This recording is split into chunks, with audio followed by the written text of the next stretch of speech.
get ready because here we go.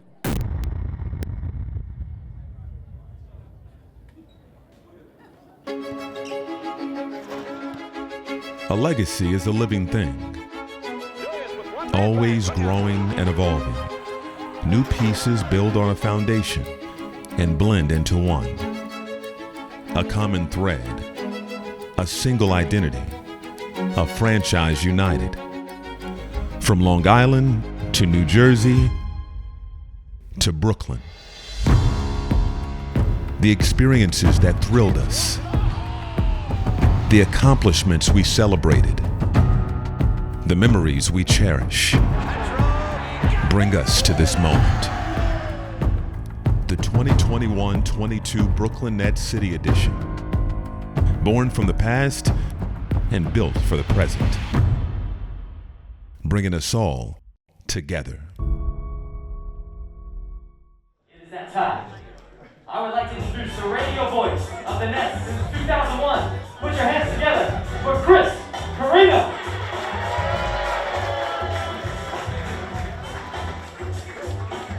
Next up, coming to the stage, we have the 1982 NBA Rookie of the Year, the leading rebounder, and the second leading scorer in Nets history.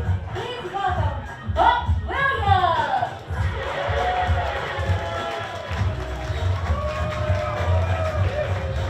The second pick of the 1991 NBA Draft and a 1994 All-Star starter. Please welcome Kenny Anderson.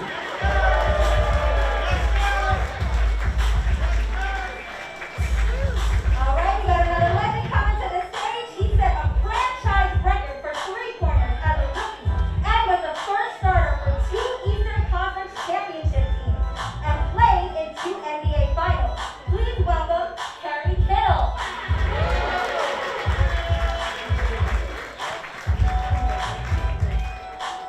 And last but not least, in his 4th NBA season, and second with the Brooklyn Nets, please welcome guard Bruce Brown.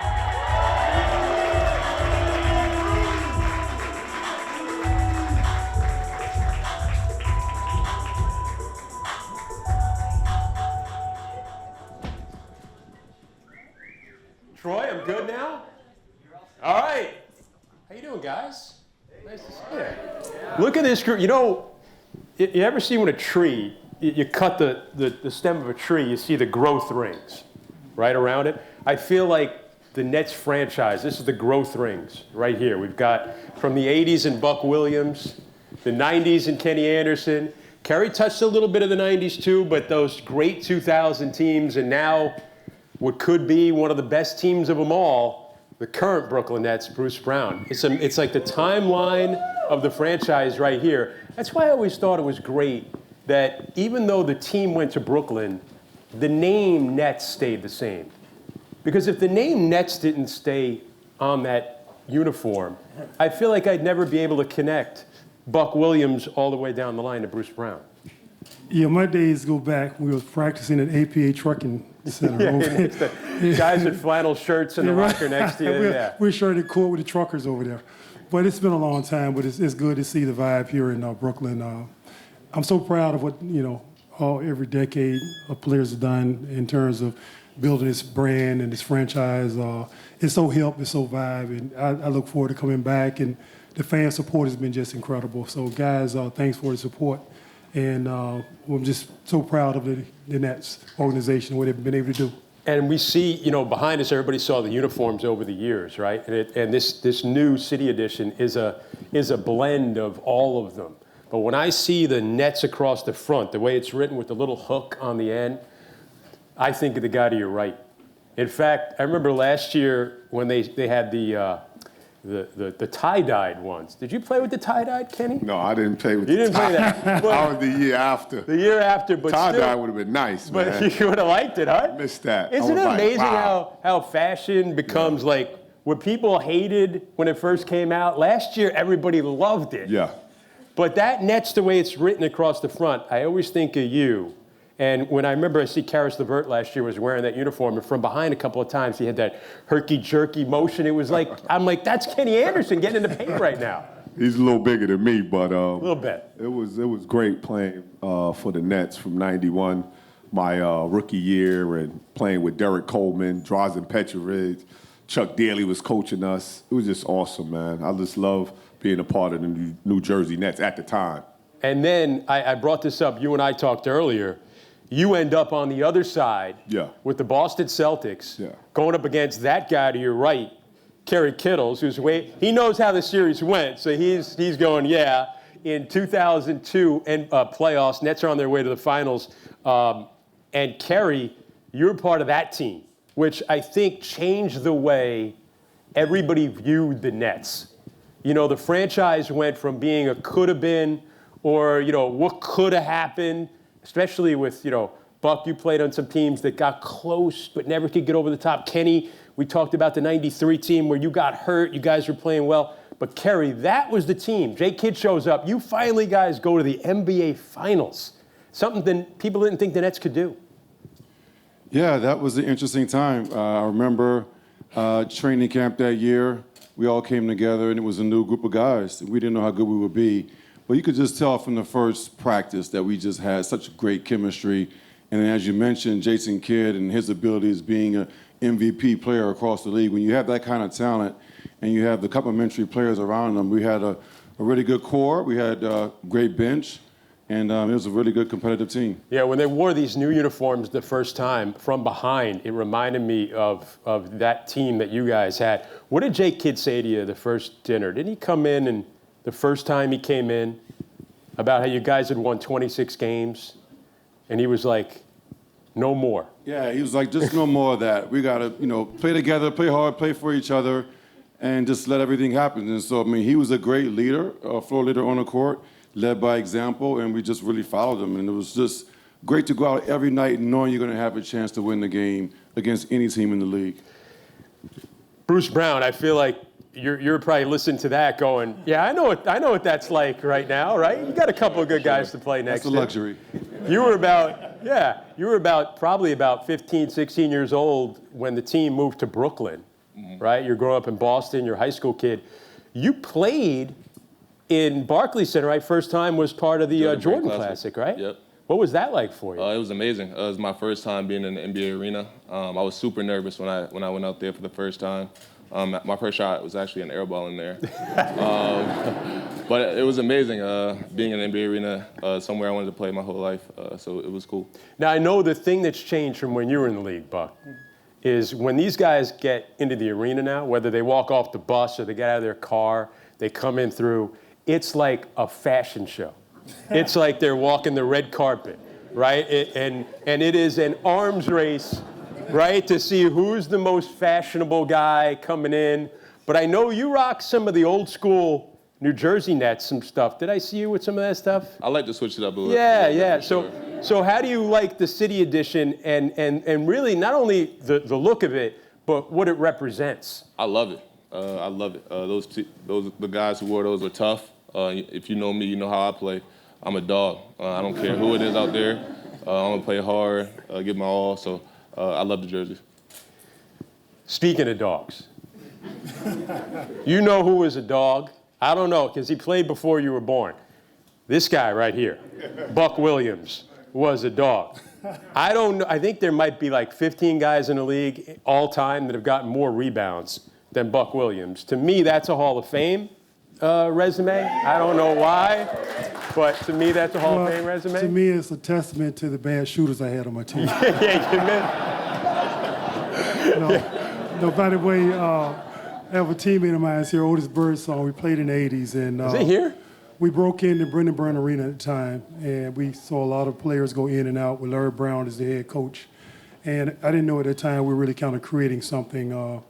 It took a long time for it to see the fruition of it, just people here in the audience tonight. But the team went through a lot of hardship in terms of trying to put a winning team together.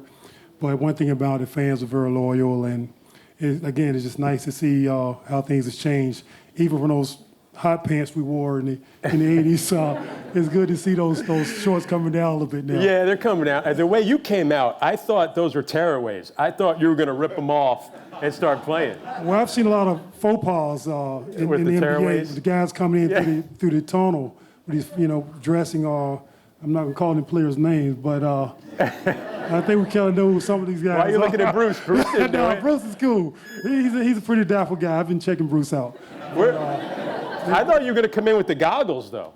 No, I retired. When did you start playing the goggles? I retired the goggles in 1996. It was long overdue. Were you like mowing the lawn with the goggles and stuff like that? No, but that's a trademark. And I'm walking down the street some days here in Brooklyn or over in Manhattan. People still recognize me wearing those goggles. It's like a trademark of mine. And you wore those red, white, and blue, the ones like the ABA style, the uniform. But you said you played in the first game in the Meadowlands. Right. It was Brendan Byrne Arena. Do you remember what happened? Do you remember that game? I know that we won, and I think I know that I may have scored like the first or second bucket. This bird song can't confirm that, but yes, it was a. Didn't the lights go out? The lights went out. I guess they didn't get the lighting playing down, but Or maybe somebody shot the lights out. Based on all the rebounds you got, nobody was shooting the lights out. It could have happened. It could have happened. But it was just a great game, and it was a decent arena to play in it. We kind of enjoyed playing that arena. It was just very difficult logistically because of the transportation. Yeah. It's very difficult to get over to the Meadowlands. But now here in Brooklyn, man, this is hot. I love it. I mean, coming here tonight, I feel like I'm like 25 or 30 years old again, Yeah. Maybe I don't look that way, but I feel like I'm 25, 30 years old again. Come on. You look like you go get us 10 rebounds tomorrow. I can get you 6 fouls, guaranteed 6 fouls. I don't know about the 10 rebounds, but the game has changed so much. The game now is a lot of three-point shooting. So it's three-point shot with the pick and roll at the top or on the wings, and the game is opened up, kind of showing the fans more of the talent of the players. A lot of the old school guys kind of look at it, sometimes differently because we had a lot of hand checking, a lot of hard fouls, and now you randomly see that. So, Well, how many points and assists could Kenny Anderson have gotten if you couldn't check? I mean, if you had to keep a hand off of you. Wow. I definitely would get double figures. I think my highest was 9 assists a game. I was second to John Stockton. Those slipped out of your hand, though, Ken. But for those assists. I definitely score 25 and give off 10 assists because it's much easier. Great players, but the lead is a little softer. Hey, I agree. I agree. Okay. I definitely agree. I'm the one who gets fouls called on me. Yeah, I It's agree. a little softer, man. I was like, they call it. It's fan friendly. Not if Bruce Brown's guarding you, though. Yeah, no. Not if Bruce Brown's guarding. He goes hard. He goes hard. It We love ain't that. gonna We be love easy, I'll tell you that. that. Kenny, what about seeing? I mean, you're from Left Rack. You're from Queens. What about seeing a building in Brooklyn like that? Oh, it's awesome. I think, I wish I could have got a chance to play for Brooklyn Nets and maybe not the New Jersey Nets. When I'm from New York, I'm from Queens, right up the block here. So, but it's awesome to see a team, Brooklyn, and then I don't got no love for the New York Knicks. Oh, that's my whole family love the Knicks. I got love for the Nets. That's it. Well, That's it. That's what I roll with. We could get into what Buck Williams thinks about it too, knowing what happened in Patrick Ewing's rookie year in exhibition season. Yeah. Well, I made a poor decision. You made a poor For the decision? Knicks for 2 years. So. Talk about a dog taking on Patrick Ewing in a preseason game in his rookie year. When you guys got announced, Kerry Kittles, it reminded me of something very humble that Kerry did one time. He hears that thing all the time. At one time, he was the franchise record holder for three-pointers as a rookie. And I remember, I think it was, it might have been Mirza Teletovic or Bojan Bogdanovic was going after the record. And I saw you at the arena one night. And you were like, yeah, no, it was a great honor. But if you remember, the three-point line was closer that year, right? They brought it in, they tried it out for like 21 feet, right? But you were humble enough that you pointed that out to me. But you still made a lot of big shots. I know as a rookie in '97, you guys played the Bulls in their last run at a championship. And the people think, you were on those 2000 teams, started with Jason Kidd. It started to turn around with when with Keith Van Horn and that group coming in, and you were a part of that. And man, you did everything you could. You showed yourself real well against Michael Jordan in the playoffs that year. What do you remember about going up against MJ? Now, that wasn't that wasn't the video I saw. We had two different You videos. didn't watch The Last Dance, obviously. Forcing overtime in the first game, I remember that. Well, we got swept in that series, but yeah, we did.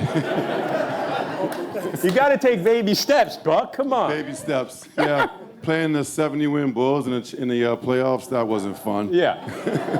They only won 70 games that year. Yeah, but it was good. It was a good memories, I guess.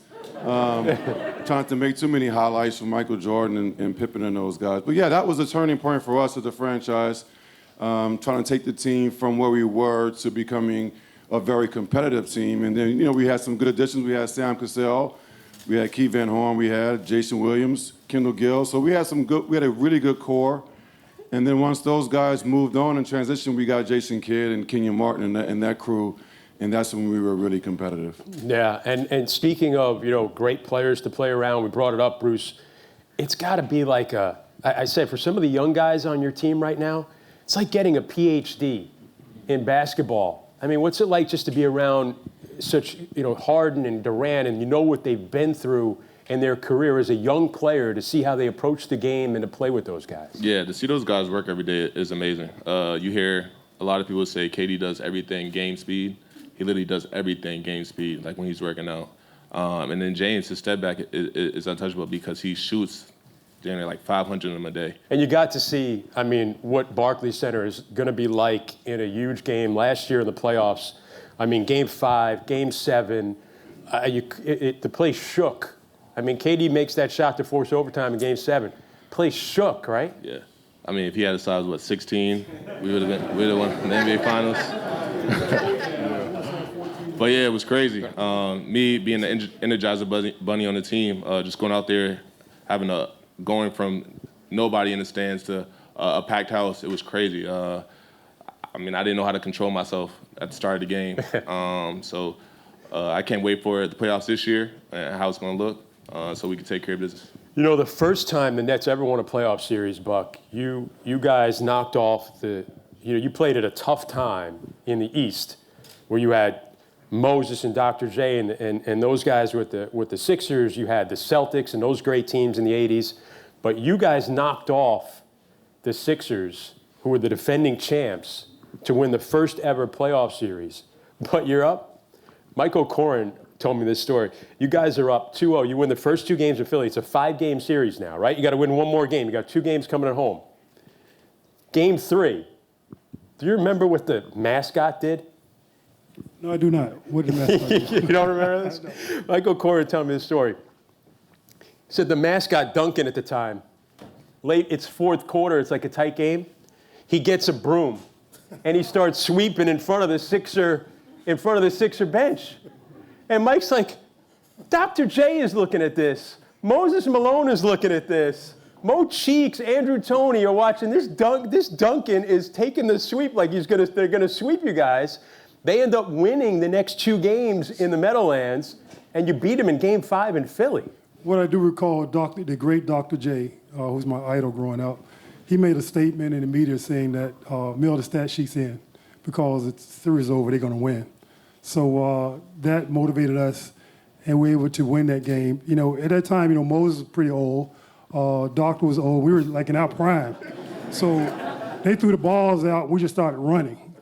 And they lost a track meet, but we were just very fortunate to win that series. And they were going to lose to Milwaukee and Bob Lanier, Milwaukee Bucks in the second round. And you had one of your teammates who was a beloved friend of mine over the years, Daryl Dawkins. Yes. He would come into an event like this. Kerry's nodding. He would take over the room. He was everybody's best friend by the end of the night. He passed away a few years ago, and I miss him. I have a picture with him up in my office. Do you have a good Daryl Dawkins story? I feel like everybody that's been touched by Daryl has a good Daryl Dawkins story. Daryl Dawkins just kind of colored this thing. He was very colorful. He's the kind of guy that you come to practice, always has something funny, or some joke, or some story to tell you. He should have been a comedian. That's what he should have been. Yeah, could have been. Well, he tells the story. He was playing in Buffalo one year. You know, Buffalo gets like 20 below zero, and he said that the bus stopped alongside the road, and he's trying to figure out why the bus stopped. He said it was so cold in Buffalo, the Greyhound inside the bus, had gotten off the side of the bus and came and got on the inside of the bus because it was so cold in Buffalo. I mean, these are the kind of jokes that Daryl Dawkins tell all the time. He missed his call. He should have been a comedian. Yeah, he was. He was great, and he would hold court in the whole room. Kenny, who were some of the favorite guys you played with over the years? You know, Derek Coleman. Yeah, He was DC. one of my favorite. Raphael Addison. Drazen Petrovic, you know, he died in a car crash. What was he like? Because I feel like anybody who's connected back to the old Nets days, I mean, Drazen played a brief time. He was like a comet, man. I mean, he just flew through. We saw him for a brief time. He shined, and then, you know, died tragically. But everybody always wants to know what kind of guy he was. Oh, he was a great guy. He worked extremely hard because he came from Portland. With you know, he couldn't get in the game because of Clyde Drexler and Terry Porter. So, you know, he really worked extremely hard, and they was going to re him up and give him because he had an outstanding career for us, the Nets. And too bad, you know, it was just tragic, just tough. I think about it when Can I see I that add something uniform. there? Drazen played in Portland with us. Yes. Drazen Petrovic. Yes. One of the greatest shooters you ever had to meet.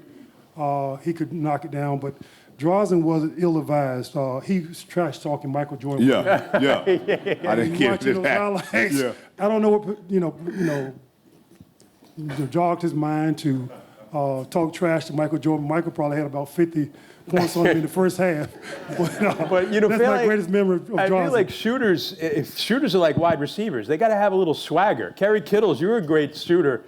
You weren't talking trash to Michael Jordan during that playoff game in '97, but you got to have confidence, right, when you're in there shooting the ball. Yeah, you do, but you have to respect those guys. You don't talk trash to Michael Jordan. You don't talk trash to Reggie Miller. It's just certain guys you just know. Wait a minute, Reggie would talk more trash than anybody. Why can't you talk trash to him? Nah, you can't do that. Did you see what happened to the Knicks? No, you don't do that.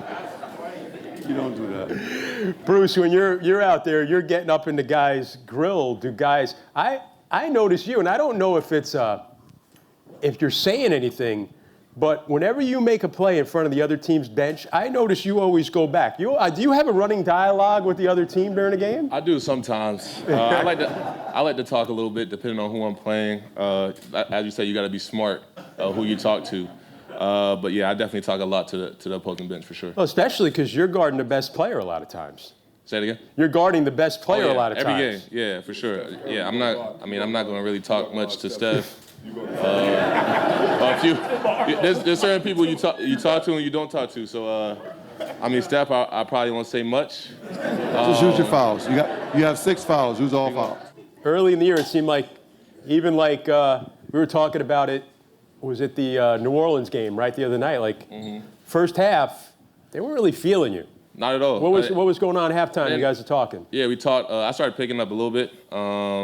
Picking up, I think Devontae Graham a little bit full court, and just being more physical. A lot of times this year, a lot of players this year don't like to be touched. So really just try to get into them, irritate them, and then they'll turn the ball. And the officials.